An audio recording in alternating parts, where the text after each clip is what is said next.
guys, I'm James Cuellar. And I'm Leah Hill. We are from the University of Oklahoma Weather Lab, bringing you your weekly regional forecast for March 28th, 2019. And this is the first podcast we've had together in, 3 weeks? Yeah, it's been a while, definitely. Can't believe how long it's Yes. been. And we've got a good bit to talk about today. So we'll be talking about this warming trend that we'll be seeing these next couple weeks, and also how just wet it's going to be. We have a lot of above average precip. We'll be talking about that.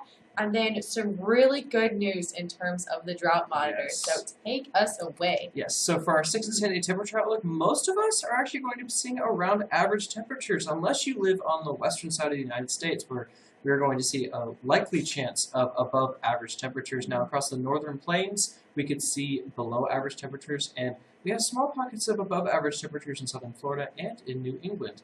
Now, in terms of our precipitation outlook, almost everybody's going to be seeing above average precipitation, particularly along the northwest coast and in southern Texas. We do have a small pocket in the southeast with below average precipitation, but for most of us, I would expect that above average precipitation. How about that 8 to 14 day time frame?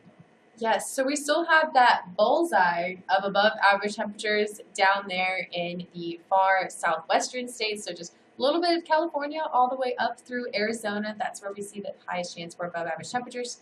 And then besides that, honestly, not much. They have a little pocket of below average temperatures in Minnesota, but looking pretty warmer in temperature-wise. But then again, this precip is just continuing to have above average temperatures for all of us. So looks like we'll be having a pretty wet spring. Yes. And then the drought monitor, so Yes. much improvement. Yes. Last week we saw the removal of the exceptional drought in northwest New Mexico, and now we see the removal of extreme drought, which is the third level of drought in northwest New Mexico. And pretty much everywhere else we've seen kind of a stagnant drought. We do have some abnormally dry conditions that have kind of spread out along the southern states. And we have the expansion of the severe drought in South Texas. But overall, actually, for the majority of the United States, drought is really not a main problem, especially considering where we were Just a couple months ago. Yeah, exactly. We were really dry a couple months ago, and now we've seen a dramatic improvement. So. Which is good news, and plus with all those chances for above average precip, I imagine this drought will look even better come next week. As for 3-month temperatures, so we got a bit of an interesting pattern. We'll have some reaching out to the west, a little bit of troughing in the central portion of the state. So we'll see below average temperatures here in the central portion of the country, not state, sorry. And then along the west and eastern coast, they have the best chances, 50% chance for those above average temperatures.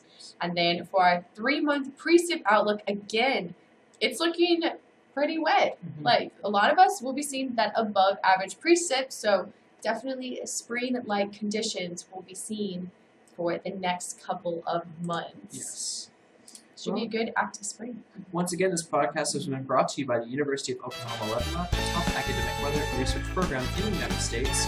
You guys, and this is a partner of the Southern Climate Impacts Planning Program. You guys, where can you catch these podcasts? Yes, so you can watch them on Facebook. We share them on all our Facebook pages, YouTube, Twitter, and also Instagram. Have a great week, everyone.